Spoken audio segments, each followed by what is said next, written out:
ابتدا ہے رب جلیل کے بابرکت نام سے جو دلوں کے بھید خوب جانتا ہے۔ دیکھتی آنکھوں سنتے کانوں صابری میاں کا سلام پہنچے۔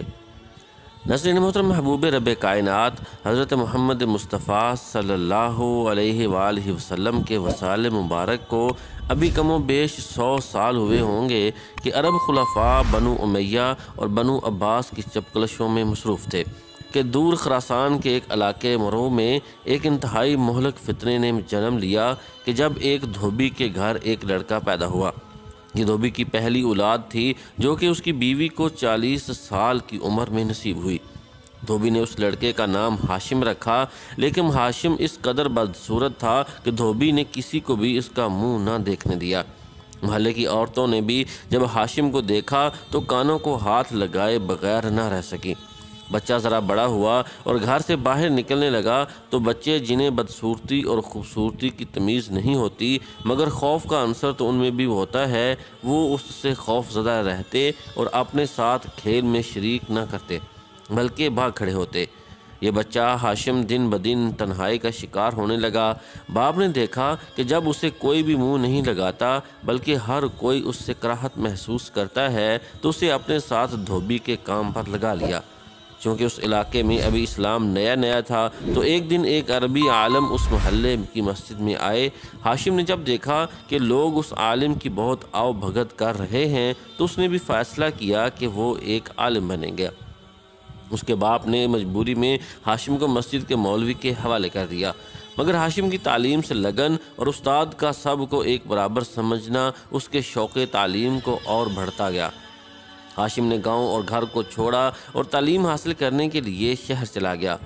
کئی سال گزر گئے، ہاشم کا کوئی اتا پتہ نہ تھا، لوگ اسے بھول گئے تھے۔ وہ ایک دن گاؤں لوٹ آیا، لوگوں نے اس کی آمد کی خبر اس کے ماں باپ کو دی۔ ماں کی ممتا بے چین ہو گئی اور وہ گھر سے بھاگ کر ہاشم کے پاس پہنچی۔ ایک پستہ قد کا بدصورت جوان اس کے سامنے کھڑا تھا، مگر کیا کرتی، اولاد تو تھی نہ۔ ہاشم کے علم نے پورے گاؤں کو متاثر کر دیا، وہ نوجوانوں میں مقبول ہونے لگا۔ کچھ لوگوں نے مشہور کر دیا کہ ہاشم میں کوئی پراسرار روح ہے۔ پھر ایک دن ہاشم نے یہ اعلان کر دیا کہ خدا اس سے براہ راست باتیں کرتا ہے۔ کچھ نوجوان اس بات کو مان گئے اور اس کے ساتھ رہنے لگے۔ پھر ایک دن اس نے اپنے ماننے والے نوجوانوں کو کہہ دیا کہ مجھ میں پیغمبر کی روح آ چکی ہے۔ جب بڑی عمر کے لوگوں نے ہاشم کی مخالفت کی تو وہ کچھ دنوں کے لیے گاؤں سے غائب ہو گیا۔ بس پھر اللہ کی کرنی ایسی ہوئی کہ گاؤں میں جتنے بھی اس کے مخالف تھے ان کے گھروں میں آگ بھڑک اٹھی، جس سے لوگوں نے یہ یقین کر لیا کہ سچ میں ہاشم سے خدا باتیں کرتا ہے۔ اب اس نے ایک نیا علم سیکھنے کا تہیہ کر لیا اور اس علم کو اس زمانے میں جادوگری علم کہا جاتا تھا، یعنی علم کیمیا۔ آج کی کیمسٹری، جسے اس زمانے میں شعبدے بازیوں اور سونا بنانے کے لیے سیکھا جاتا۔ مختلف کیمیائی عوامل سے لوگوں کو بیوقوف بنایا جاتا، مگر ہاشم کا فطین ذہن اس سے بہت آگے سوچ رہا تھا۔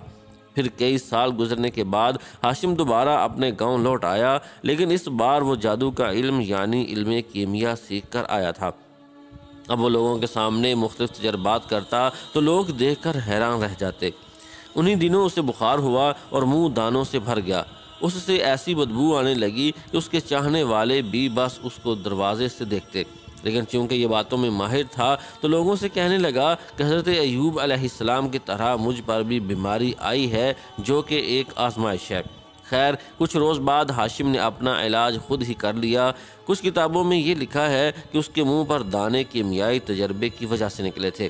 خیر، اس نے اپنی بدصورتی اور بدشکلی کا یہ حل نکالا کہ اس نے سونے کا ایک نقاب تیار کیا اور ہمیشہ کے لیے اپنے منہ پر چڑھا لیا اور لوگوں کو یہ دلیل دی کہ مجھ پر تجلیات کی بارش ہوتی ہے، اس لیے چہرہ چھپا لیا ہے۔ اسی نقاب کی وجہ سے ہاشم ابن مکنہ یعنی نقاب والا یا نقاب کا بیٹا مشہور ہو گیا۔ وہ دن رات تجربات کرتا رہتا۔ تجربات میں کچھ کامیابی ہوئی تو مددگاروں کی ضرورت درپیش آئی۔ بے روزگاروں کی کمی نہ تھی۔ چند نوجوانوں کو کیمیا گری کے شعبے دکھا کر مرعوب کیا اور اب وہ ہر وقت ساتھ رہنے لگے۔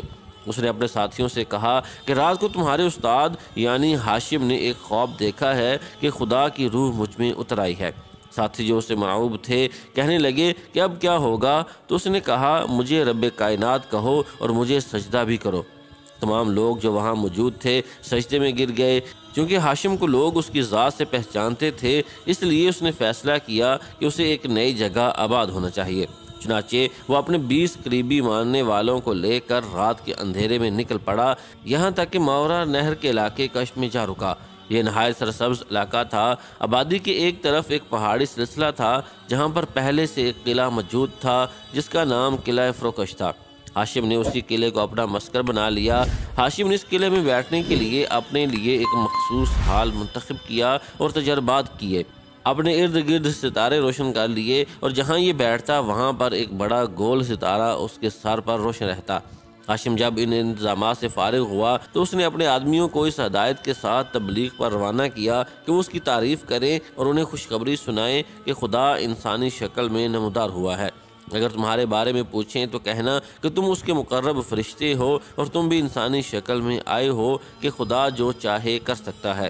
خیر، اس نے لوگوں کو مختلف تجربات کر کے اور مفت کھانے کھلا کر مرعوب کر لیا اور اس علاقے کے لوگ اس کی عبادت کرنے لگے۔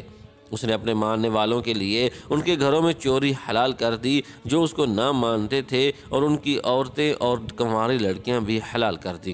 اب ہاشم نے اپنے ساتھ لائے ہوئے 20 لوگوں کو مروا دیا جو کہ اس کے ساتھ اس کے گاؤں سے آئے تھے۔ اس طرح اس نے اپنے ماضی سے جان چھڑوا لی۔ اب اس نے اپنی فوج بنانا شروع کر دی۔ اس علاقے کے گورنر نے عباسی خلیفہ المہدی باللہ کو ہاشم کی خدائی کے دعوے کے متعلق خبر بھیجی، لیکن خلیفہ نے کوئی خاص توجہ نہ دی۔ کش کے قریب ہی ایک جگہ نخشب نام کی تھی، پہاڑی علاقہ تھا جو درختوں سے ڈھکا رہتا تھا۔ چاند کے سوا روشنی کا دوسرا ذریعہ نہ تھا۔ جب چاند ہلال کی صورت میں ہوتا تو یہاں گھپ اندھیرا چھا جاتا تھا۔ وہاں کے لوگوں نے جب ہاشم بن مکنہ کی شہرت سنی تو سوچا کہ اگر وہ خدا ہے تو ان کا مسئلہ حل کر سکتا ہے، ورنہ پھر وہ خدا ہی نہیں۔ قبیلے کے چند افراد اس کے پاس گئے اور جا کر اپنا مدعا بیان کیا۔ چونکہ نخشب کے علاقے کے لوگ جنگجو تھے اور ہاشم چاہتا تھا کہ یہ بھی اس کو خدا مانے تاکہ اس کی جنگی قوت میں اضافہ ہو جائے، اس لیے اس نے لوگوں سے کہا کہ چونکہ تمہارا مسئلہ یہ ہے کہ جب چاند پورا نہیں ہوتا تو روشنی کم ہونے کی وجہ سے تمہارے علاقے میں اندھیرا چھایا رہتا ہے، اس لیے میں تمہارے لیے ایک نیا چاند بنا سکتا ہوں۔ اس کے بعد قبیلے والوں نے اسے سجدہ کیا اور چلے گئے۔ ان کے جانے کے بعد ہاشم سوچ میں پڑ گیا۔ اب اس کی خدائی کا انحصار دوسرے چاند کے طلوع ہونے پر تھا۔ اس کی مہماتی طبیعت نے وعدہ تو کر لیا تھا، لیکن یہ کوئی معمولی ایجاد نہ تھی۔ اس نے اپنی خوابگاہ میں ایسے مصنوعی ستارے تو ایجاد کر لیے تھے کہ جو ہوا میں معلق اور چمکتے تھے، لیکن چاند بنانا اور اس کو میلوں دور آسمان پر ہوا میں بلند رکھنا یہ تو معجزاتی کام تھا۔ اس نے سوچ لیا تھا کہ اب یا تو وہ ایسا چاند بنا لے گا یا پھر وہ خاموشی سے کہیں روح پوش ہو جائے گا۔ چنانچہ کئی مہینوں کے بعد لوگوں نے دیکھا کہ روشنی کا ایک گولا آسمان کی جانب بلند ہوا اور کچھ دیر بعد نیچے آ گیا۔ پھر یہ عمل کئی راتوں تک جاری رہا۔ ایک رات انہوں نے دیکھا کہ آسمان پر 2 چاند چمک رہے ہیں، ایک چاند زیادہ فاصلے پر اور دوسرا کم فاصلے پر۔ اس سے نخشب کا پورا علاقہ روشن ہو گیا تھا، یعنی وہ چاند تھا کہ جسے ہاشم ابن مکنہ نے اپنی خدائی کا بھرم قائم رکھنے کے لیے بنایا تھا۔ اس کی روشنی 30 میل دور تک پھیلتی تھی اور صبح ہوتے ہی یہ چاند نخشب کے ایک کنویں میں اتر جاتا تھا۔ نخشب کے لوگوں کو ان کا چاند مل گیا تھا۔ وہ لوگ ڈھول تاشے بجاتے قلعے میں داخل ہوئے اور ابن مکنہ کے آگے سجدے میں گر گئے۔ اب ہاشم ابن مکنہ نے 2 مزید قلعے تعمیر کروائے، ایک کا نام وسیق اور دوسرے کا نام سیام رکھا۔ سیام قلعہ پہاڑی کی چوٹی پر موجود تھا جس پر کوئی بھی فوج آسانی سے حملہ نہ کر سکتی تھی۔ خلیفہ مہدی نے 2 دفعہ چھوٹے دستے بھیجے جن کو ہاشم نے کشت 2-4 کر دیا۔ پھر خلیفہ نے ایک بھرپور اور طاقتور فوج بھیجی جس سے ہاشم کو شکست ہوئی۔ جب ہاشم ابن مکنہ نے دیکھا کہ وہ ہارنے والا ہے تو اس نے اپنے قلعہ سیام میں ایک بہت بڑی آگ جلائی اور اپنے ماننے والوں کو کہا کہ اب جنت جانے کا وقت ہو گیا ہے۔ چنانچہ اس کے ماننے والوں نے اس میں کود کر جان دے دی اور سب سے آخر میں وہ خود بھی اسی آگ میں کود گیا، جبکہ بعض روایات میں یہ لکھا ہے کہ اس نے اپنے تمام ماننے والوں کو زہر پلایا اور آخر میں خود بھی زہر پی لیا۔ اس کا بنایا ہوا چاند کچھ دنوں تک چمکتا رہا اور پھر اسی کنویں میں ڈوب گیا اور دوبارہ نہ نکلا۔ جب اس کنویں میں جا کر تحقیق کی گئی تو کنویں سے سوائے چند کیمیائی آلات کے اور کچھ نہ مل سکا، اور اس طرح آسمان میں دوسرا چاند روشن کرنے کا راز بھی ہمیشہ ہمیشہ کے لیے ابن مکنہ اپنے سینے میں لے کر چلا گیا۔